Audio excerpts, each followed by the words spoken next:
Welcome back. We continue with our special focus about 6-year-old Khayalethu Magadla, who still has not been found after falling into a manhole while playing with friends in a park in Dlamini, Soweto. Today marks 14 days since he went missing. We do still have our guest with us in studio, and I just want to start with you, Mr. Mokwebo, before we close the show. I'm going to ask everybody that I'm going to ask a question to just be a little bit short because of time not being on our side. But I think I should give you some time to respond to what the professor was saying in terms of the fact that he says he can show you all the manholes that are still open in an area like eMarentia alone. And he says that you can't just say that a report that you gather is what will give you the correct statistics about the issues in townships. What's your response to that? Indeed, I'll really appreciate that if you can really be able to bring it to my attention. I'm sure through your producers can be able to get my details, and I'll be really willing to go there and see exactly those manholes that he's talking about. Yeah. The issue of the report, I'm referring to the fact that what I'm saying to the viewers there, it's what we know is happening as an entity. These are things that are open for scrutiny, that we expect residents to be able to scrutinize in terms of what our report's saying. The last thing that I think I should indicate, Masiho, is that above some of the issues that are proactive, that have indicated issues like walking the line that are high risk, which we do on daily basis with teams that goes around. There are other issues that we are looking at from the technology point of view, where as much as we improve material of the manhole cover, moving from the material that has scrap value to no scrap value, we are also looking at installing sensors in the manhole covers so that whenever there's tampering, we're able to know timelessly. But of course, these are things that we look at in the high-risk areas, not necessarily throughout the whole city because it may not be affordable. I think that's an excellent idea, and I hope that it works so that you're able to at least get some type of reporting, right? Maybe from your computers, wherever you are, that there's a manhole that needs urgent attention. Yeah. Thanks, Mr. Mokwebo. Let me take you to Ndate Robert Mlaudzi. Ndate Mlaudzi, just tell me something. I'm interested to know, it's been 2 weeks now. You've put in so many resources into Khayalethu's search. What does this mean from today? When do you abandon the search? And I hate hearing myself saying that because his family needs closure, but when do you realistically say our job is done? And what happens after that? Who do you hand it over to? In this incident, in terms of the physical search now, our job is partially done, I will say so. Why? Because we're still waiting for our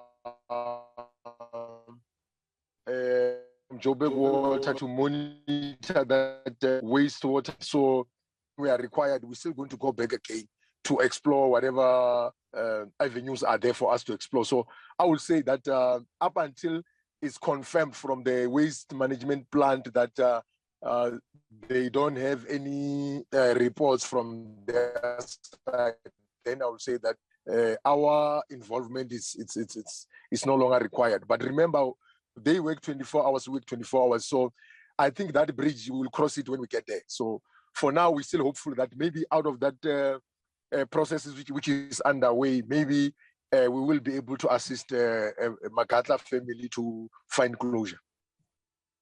Thank you very much for that. He does have faulty network. I think it's because they're still busy trying to find solutions to this tragedy. Professor, I want to come to you very quickly before I close this segment with Slindelo, who is with the family, the important people, in this entire tragedy, trying to find answers. What does government need to prioritize on now?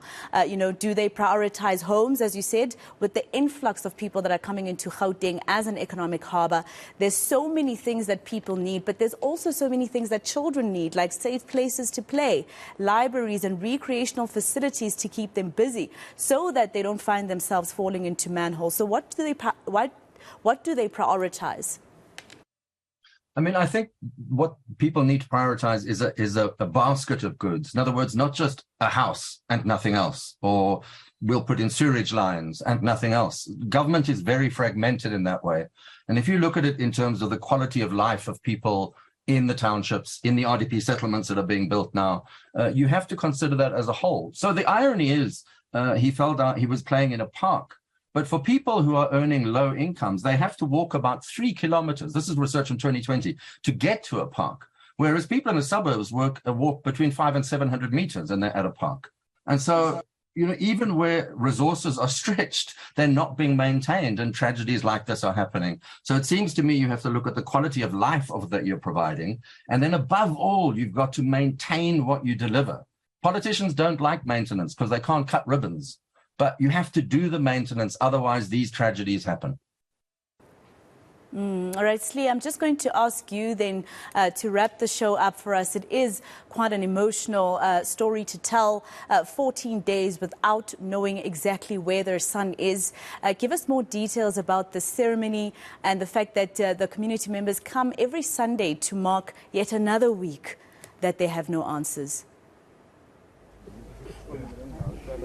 Yeah, so we, of course, you left us here at the site at which Khayalethu is said to have fallen through the manhole. It's a park, and we had a candle lighting ceremony here by an organization called the Greater Soweto Bikers. I'm joined by one of their officials. Why was it important for you guys to come out to support the family as well as to hold this ceremony here today? Hi, the name is Chivos. From the Greater Soweto Bikers, we felt that it's important for us to come and give support to the family. What has touched the family with Kaya falling into this pit hole, it really touched us, all of us, as Sowetans, as Soweto Bikers. Yeah. So we felt the importance of coming and give support to the family.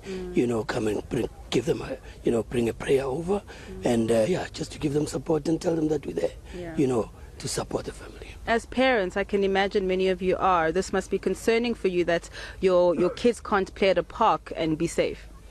Yeah, it's quite scary. It's very scary.